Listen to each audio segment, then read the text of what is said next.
ఏంటి నాకు 25 సంవత్సరాలు మాత్రమే ముందు నేను నీకు ప్రపోజ్ చేయాలనుకుంటున్నాను. నువ్వు ఏదో అబద్ధం చెప్పావు. నీకోసం ఏమైనా చేస్తాను. ఆమె పేరు వాళ్ళ నాన్న చేస్తున్నాను. ఒకసారి చూసి పులకింత ఉయ్యాలుగే జగమంతా గొంతే దిగని దిగులంతా నా కొడుకు గర్ల్ ఫ్రెండ్ కి తన ముందే ప్రపోజ్ చేస్తున్నావు.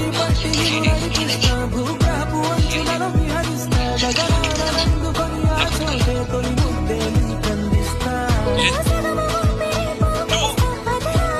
మీరిద్దరూ అటెందరు మిస్టర్ రన్ కూతురావు. హాయ్